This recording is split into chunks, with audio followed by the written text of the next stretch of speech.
See what I'm saying? What are they? They're doing some sort of dance. I don't know what the hell they're doing. But it looks like they both got something on their heads. What the is it?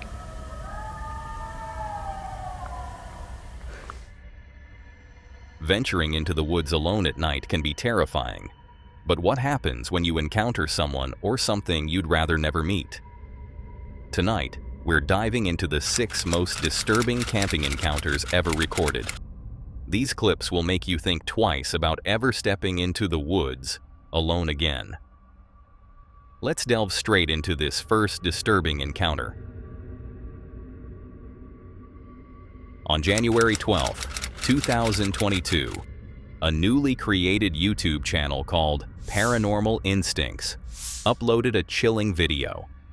This was the channel's very first post, with no previous uploads. The video begins with a girl walking through the woods with her dog, but almost immediately, something entirely unexpected happens.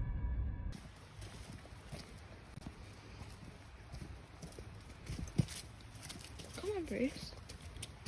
What's up?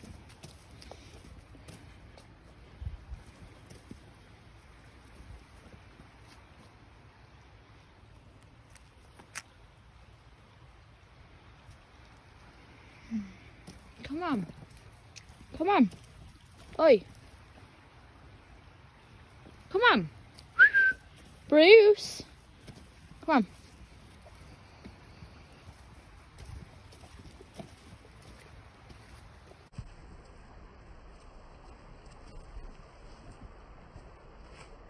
Suddenly, the girl sensed an unsettling presence nearby. When she glanced around, she spotted a figure standing at a distance, staring at her. The figure seemed to materialize out of nowhere, positioned near the trail, and its gaze was unnervingly intense. Overcome with fear, the girl quickly turned and fled, desperate to escape the eerie sight and protect both herself and her dog. Though the girl is seen preparing to leave the area, the video ends abruptly at that moment, leaving the encounter deeply unsettling. To this day, no one knows who the girl was or what happened to her after the video cuts off. It has been confirmed that no further videos were ever uploaded to the channel, but whether she and her dog made it out safely remains a mystery. These unanswered questions linger, and perhaps some mysteries are best left unsolved. Exploring a graveyard alone at night is unsettling enough, but what happens when the darkness seems alive with sounds you can't explain and figures you can't identify? The next encounter might make you reconsider ever visiting a cemetery after sundown. Meet Frank, the explorer behind the YouTube channel Franco TV. He ventures into places others avoid, seeking the unknown and documenting his encounters. Known for his willingness to push boundaries, Frank often finds himself face to face with the unsettling realities hidden in the dark corners of the world. But one particular night would test his resolve more than ever before. What is up, everyone? Thank you for watching Franco TV. So I've made it back, and holy crap, was tonight difficult. I almost had about 8 Uber drivers that completely canceled. Didn't want to take me here. I had a taxi guy that said it's too dangerous. I can't take you there. It's way too dangerous. And then on top of that, you had to get gas. I had to overpay just to get some sort of, secure position to be able to come into this one location. And Jesus, tonight was more difficult than any other night. The night began with immense difficulty as Frank struggled just to reach the remote graveyard location.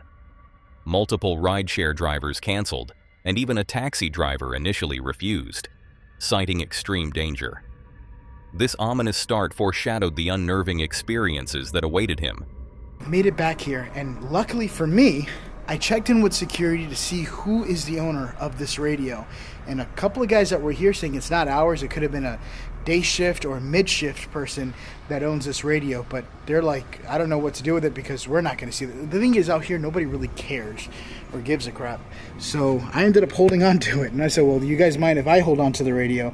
Because I was getting some weird connection issue while I was kind of walking to the graveyard.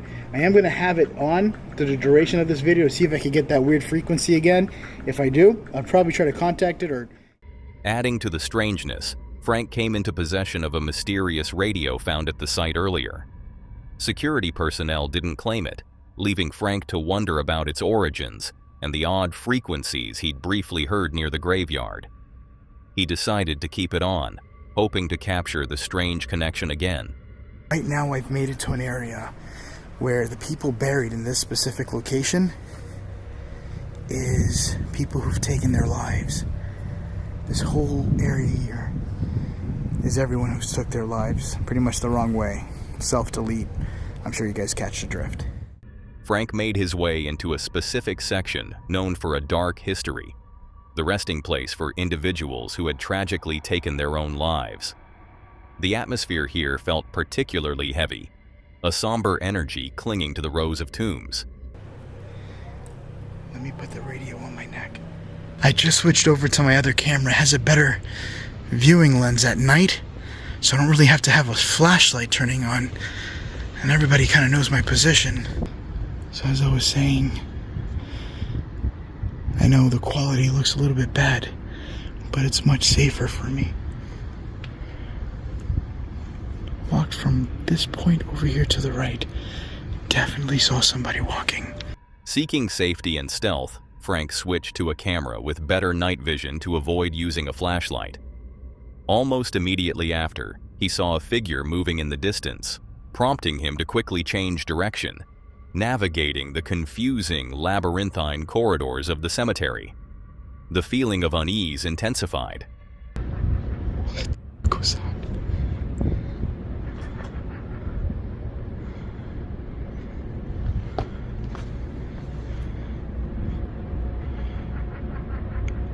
I'm getting a laughing.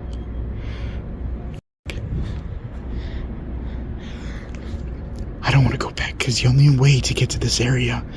What the hell is that? That is so freaking creepy.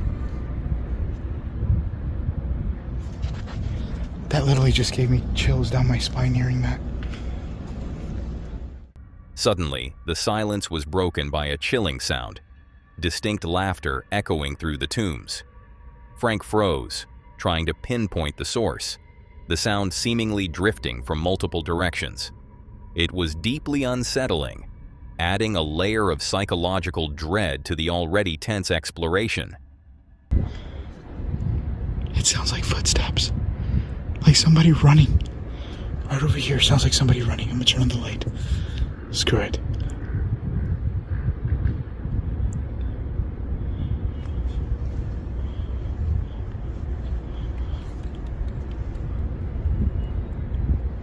I'm literally hearing what sounds like somebody running.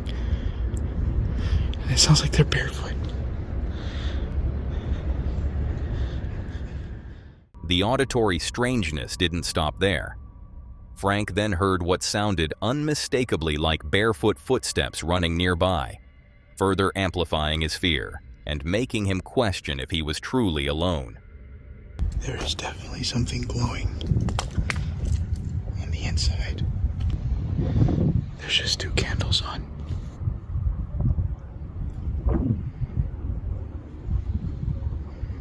Alright. Hold on, I'm gonna get to a safe area real quick. Give me a second. So I'm running into a bit of an issue right now. The fact that there's 2 candles on highly means that there may be people still here. Because they look, well, I don't really know if they're fresh. I'm gonna go in there and look. But they're still on. And usually a candle will last for like about maybe an hour to 2 hours. So that must have been placed there within 1 to 2 hours, depending on how much wax is still on the inside. Venturing deeper, Frank approached a tomb and discovered something incredibly disturbing. Candles were actively burning inside. He initially saw 2, but upon closer inspection, realized there were 4, though 2 seemed to have died out recently.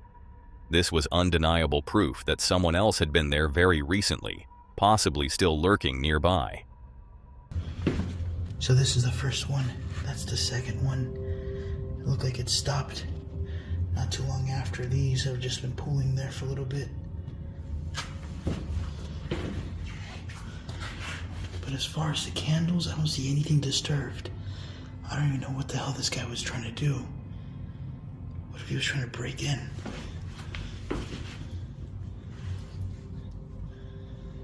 Even if. The lock looks like it's untouched. Every time I get close to this tomb, this thing ends up going off. It went off right over there. And I'm getting frequencies coming back from here.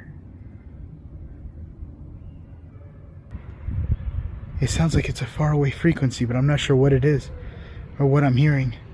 I've had this radio at my house where I'm living at. I've turned it on. I haven't heard anything. As he examined the tomb, the mysterious radio crackled to life, emitting strange, corrupted-sounding frequencies, particularly strong in this specific tomb.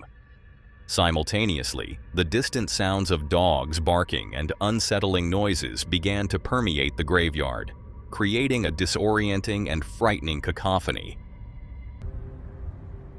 It sounds like people screaming.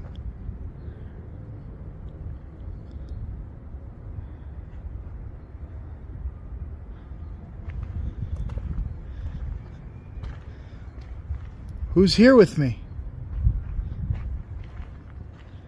Is there somebody here with me watching me?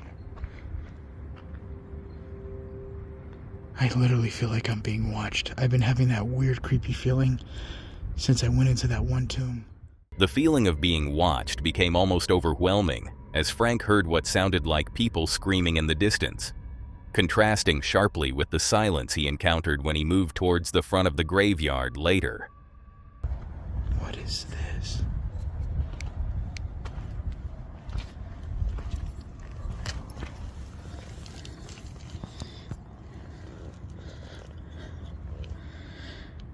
The hell is this for? He also discovered a strange hole in one area, seemingly dug out and lined with wood, adding another layer of mystery to the location. I just heard something.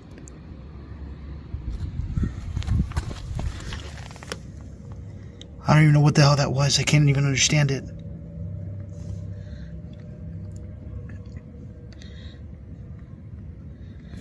I don't even know what the fuck I just heard. Bizarre, muffled sounds, almost like moans or distorted speech, echoed nearby, leaving Frank deeply unnerved and confused. As I've been exploring through this graveyard, I've been hearing the sounds of gunshots from outside and the sounds of bangs. I finally found a little area where I think the sounds are coming from as far as the banging sounds. And I did see a light, but the light just turned off. But look what's right in front of me. Right there. See if I zoom in. There's two people.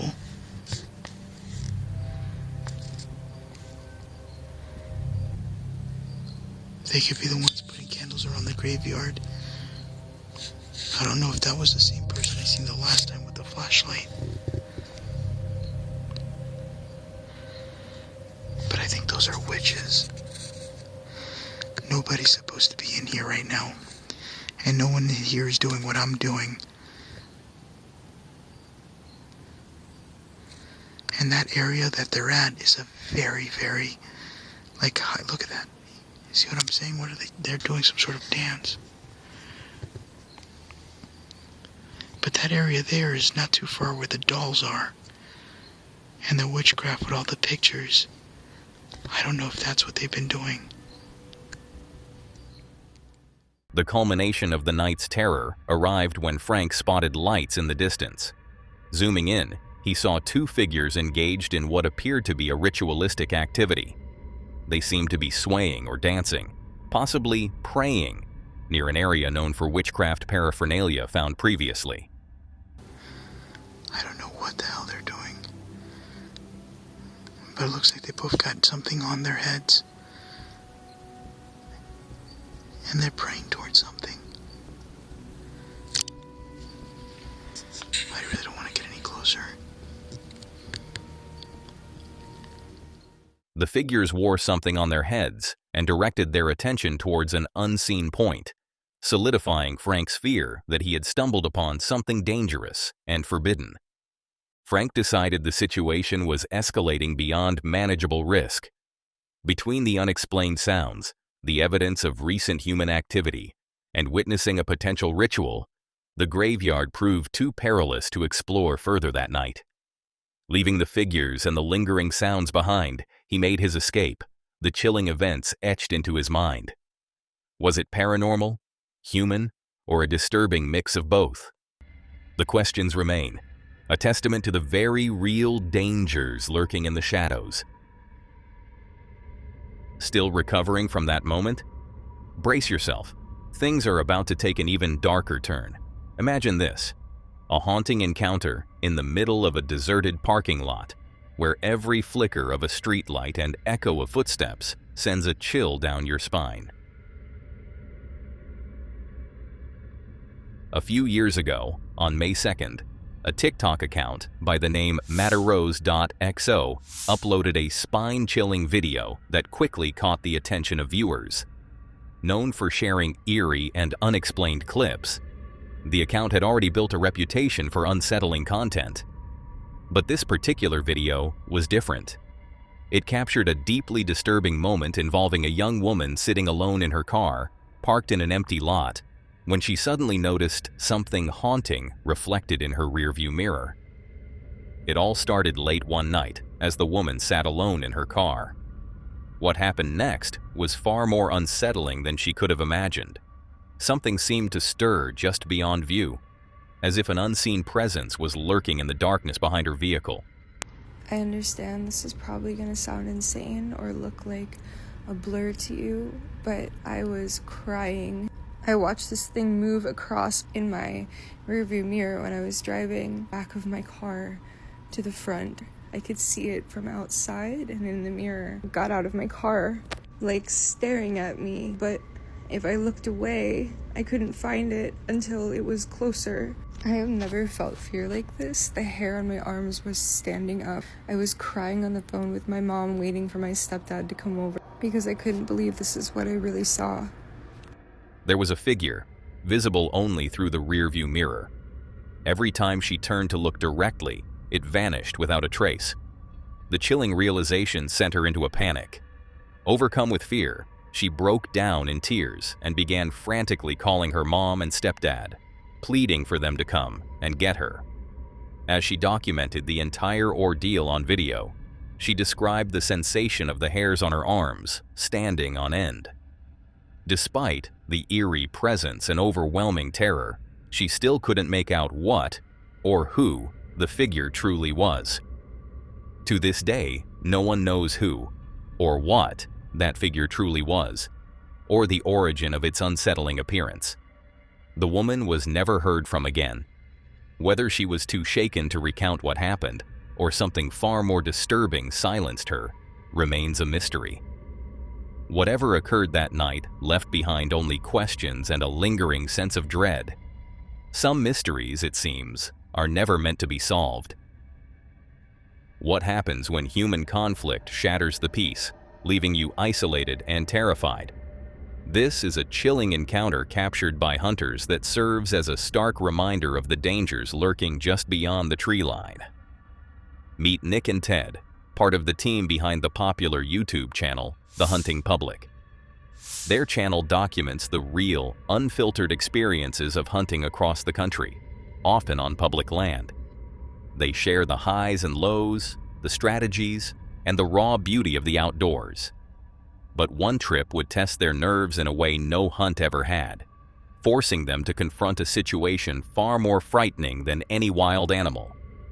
The day began like many others, an early start on the last day of their hunting trip, determined to make the most of their remaining time. Up and at 'em early. We got some moves to make. We got to get in there nice and quiet. We'll see you on the other side. 10-4, we're gonna do the same. Yeah, we're outie. They planned to move deep into the woods, nearly 1.5 miles back, setting up near promising signs they hoped would lead to success. The woods were quiet, the focus solely on the hunt ahead as they settled into their chosen spot, high up in a tree overlooking fresh scrapes. Alright, so me and Dad are set up. We ended up getting almost 1.5 miles back in here. We're walking this ridge top like we were talking about. It ended up being 3 super fresh scrapes. I mean, they're just like completely pawed down. No leaves sitting on them or nothing. Everything seemed normal. Just another morning immersed in the pursuit. Suddenly, the forest's calm was broken. An inexplicable chill ran down their spines, followed by sounds that were horrifyingly out of place. I keep getting chills all down my back. Yeah. Somebody is screaming at the absolute top of their lungs over there. Very not good obscenities to someone else. They heard frantic, blood-curdling screams mixed with angry shouts and obscenities, echoing menacingly through the trees. The terror escalated as gunshots rang out. Not the single shot of a hunter, but multiple discharges, some sounding distinctively like a handgun, closer than comfort allowed. That last one, the other one sounded like a handgun, but it was like blood-curdling screaming. I've never witnessed anybody screaming like that. Added to the chaos was the sound of a vehicle, engine revving and tires spinning on gravel, suggesting a frantic arrival or departure nearby. The hunters were trying to process the terrifying scene unfolding audibly nearby. They realized the gravity of the situation. This wasn't hunting. It sounded like a violent, potentially deadly altercation happening disturbingly close to their location. Something not good's going on. Imagine if we would have ended up warping them on it, how close we would be to that. We might have been able to see it. Off a dang horror movie over there. Pretty scary. Hoping nobody's getting killed or hurt over there. That's what it sounds like. Yeah. I mean, when somebody says that they heard somebody screaming bloody murder, that's what that sounds like. Yeah. Shaken and deeply unsettled, knowing they had no cell service to call for help from their remote position, they understood that staying put was no longer an option. Their priority shifted from hunting to survival and escape. Carefully and quietly, they packed their gear and urgently needed to get back to safety and report what they had witnessed. We're gonna get on down and get on out of here. Vehicle just pulled up right down that way somewhere. The closest road is how far? That way? Yeah. 800 yards. Yeah, that ain't very far. Not at all. If they decide to head for the hills, we're gonna be in the hills, so we're trying to get out of the hills. We're trying to get out, and we got a ways to go, so that's what we're gonna do. It just made me uneasy. Once they reached an area with service, they immediately contacted the authorities, relaying the horrifying sequence of screams, shouts, and gunfire they had endured, providing the location details as best they could. Yes, I've heard some stuff that I feel needs to be reported to the police department. Okay. I was hunting, me and a buddy were hunting, and at about 6:45, we heard gunshots, which is not uncommon, but then for 30 minutes straight or so, there was lots of screaming and just people, obscenities, and it sounded like something really bad was going on over there, and there was 20 or more gunshots ended up happening, and then I could hear vehicles taking off and coming to a halt, and we didn't know what to do, and we had no service, so we're trying to report and see if anything had been reported about there. I have pins dropped on a map about how far we were from where we think this was occurring. Although subsequent checks by authorities found nothing concrete, the experience left an indelible mark on Nick and Ted. The chilling sounds of that morning remain unexplained, a terrifying mystery echoing in the woods. What violent event did they unknowingly witness? Who was screaming, and what fate befell them? The incident served as a harsh lesson in situational awareness, the importance of knowing who to contact in remote areas, and always letting someone know your exact location. Sometimes, the most dangerous encounters in the wild don't involve animals at all. Cruising along an empty road in the dead of night can stir a profound sense of discomfort. But what if that very road is notorious for paranormal events? This footage could make you think twice before stopping in the middle of a forest during the night. Meet Kevin and Jamie, the duo behind the channel Don't Blink Paranormal. They venture into the darkness, seeking adventure and answers in places others might avoid. Using viewer-submitted Randonautica intents, they explore locations shrouded in mystery and potential paranormal activity, documenting their unnerving experiences for their audience. Their first intent, provided by a viewer named Leo, directs them to a familiar, unsettling location, the very place where a previous stalking incident began. We're back. It brought us to here. Babe, This is where it began. They recall finding a note left on their car and seeing someone approach, linking this spot to a deeply disturbing memory. This is where it all began with the Stalker. This is where we found the note on our car when we was driving down the road. we were over there when we noticed them. Left a box, remember? Oh yeah. Okay. It was with a box. I remember. I think it was a Like a heart thing. heart-shaped box, yeah. This personal history with the area adds a layer of apprehension as they explore, hoping for answers, but wary of what they might find. Almost immediately, strange sounds like distant screaming heighten the tension. There's people screaming. Yeah, I hear people screaming. As they cautiously move through the woods, their exploration reveals oddities. I don't know. Stuff's all lit up. Just have a light go off for me. Yes? I literally said this stuff's all lit up, and the light went off. Look like thing. Right there.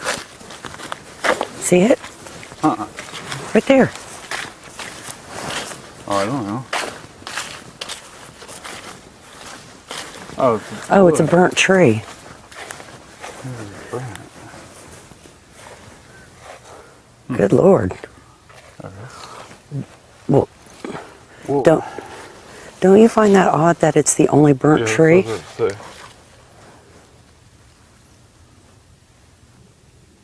That was not a squirrel. That wasn't a squirrel. Okay. But don't you find that odd? That it's Yeah, the that's only burnt tree? Burnt is. What was I about to say?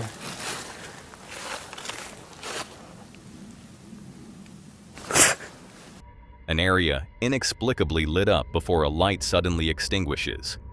And more disturbingly, a single, isolated burnt tree, standing starkly amongst the others, raising questions about its strange condition. The investigation takes a bizarre turn when they reach their precise Randonautica point and discover an object that defies easy explanation. Don't you find this odd? Yeah. What the hell is that? What is that? Are we sure that's not a skunk? What the fuck is that?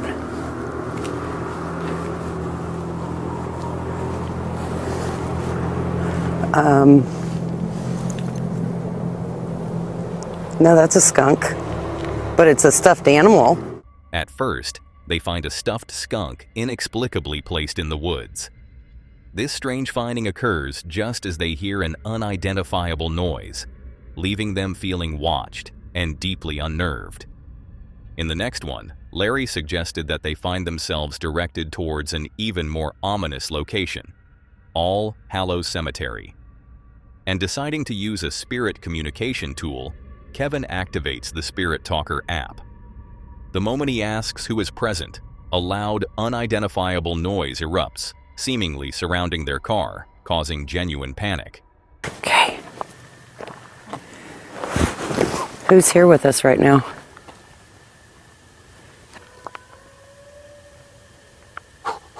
What the fuck is it? Fuck that. What are you doing?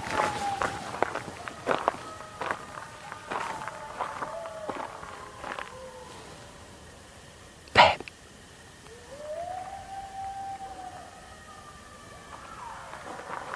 Fuck that. What the fuck is that? This intense audio event leaves them shaken and hesitant to even exit the vehicle. Adding to the mystery, they notice a fresh mud smudge on their car that wasn't there before, suggesting a possible physical presence. But that wasn't.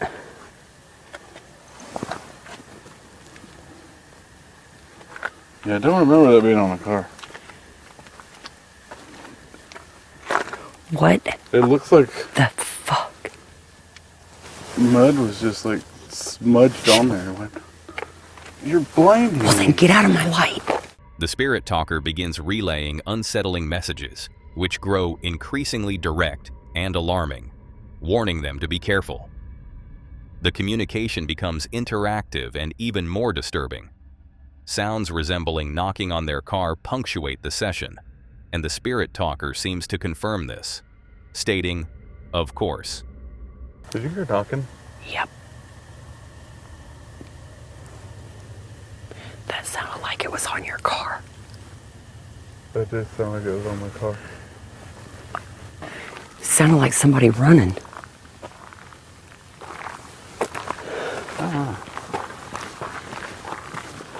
I hope I got that knocking on here though. I don't know. But it sounded like somebody knocked on your car. It really did. That's just weird.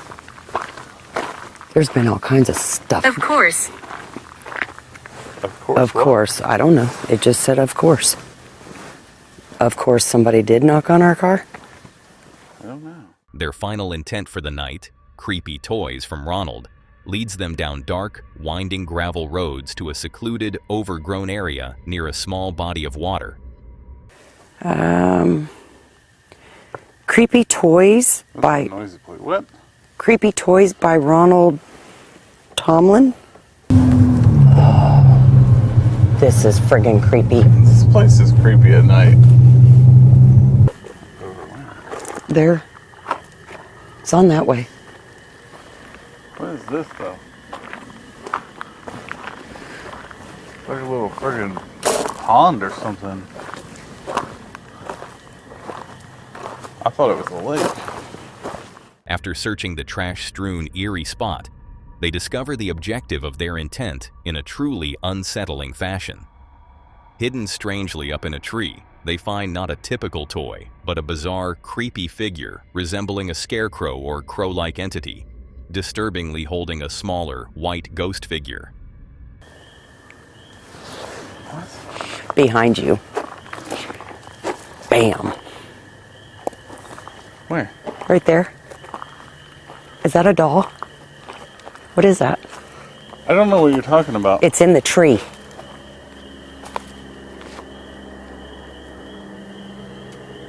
Oh, okay. I see it. That What is that? better not be a doll. It's a fucking doll. Wait, what is that? What is it? It's holding something. What is it on?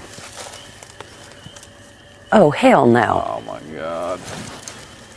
That's a little ghost it's got. The discovery, coupled with the location and the nature of the object itself, provides a disturbing conclusion to the night's Randonautica points, leaving Kevin compelled to take the strange effigy with him. Well, that ain't no fucking toy. It's freaking creepy. I don't know, but I'm taking I it. don't know what it is. What is it? It looks like a crow. It looks like a doll-ish. I'm keeping it. I'm gonna put it with Is the it other. stuffed with I. straw? What are you doing? There's somebody out here with us. This investigation stands out due to the unsettling connections between the generated points and the experiences encountered.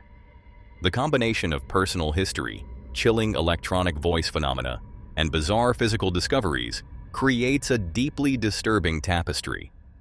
What makes these encounters particularly unnerving is the blend of potentially paranormal events with strange, almost staged discoveries, like the stuffed skunk and the figure in the tree. It raises questions not just about spirits, but about the nature of the intentions themselves and whether something more complex, perhaps even human-influenced, is orchestrating these experiences. As Kevin and Jamie drive away, the strange figure now among their belongings, the night leaves behind more questions than answers, a chilling reminder of the unpredictable darkness they explore. What happens when that solitude is shattered by signs of something truly sinister? This will be a chilling discovery made deep within a mountain range, a find that raises disturbing questions about who or what might be lurking just out of sight. Meet Josh, the creator behind the YouTube channel Josh the Intern. Through his videos, he takes viewers on thrilling adventures, often exploring forgotten places and seeking out unique historical sites.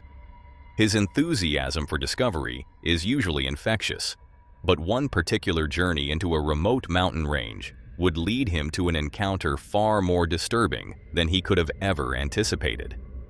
Deep in the heart of this remote mountain range lies the lost wreckage of a plane. This massive aircraft crashed here in 1986 and has remained hidden in the rugged terrain ever since. So today I'm embarking on a hiking adventure to try find it. On December 17th, 2024, Josh was on a mission to locate the lost wreckage of a massive plane that crashed years ago. His plan was to navigate the isolated terrain and search for a pinpointed potential crash site. So I'm currently hiking in this really remote mountain range and I'm searching for a massive plane wreckage that's found here. I think it's a really huge plane, like a big Boeing plane. It's somewhere up in this remote mountain, so I'm just taking the steep hike to go check it out. I think it'll be off trail a bit. After hours of hiking, he submitted his first mountain, moving deeper into the range. It was then he spotted a large, unexpected structure on a nearby mountain.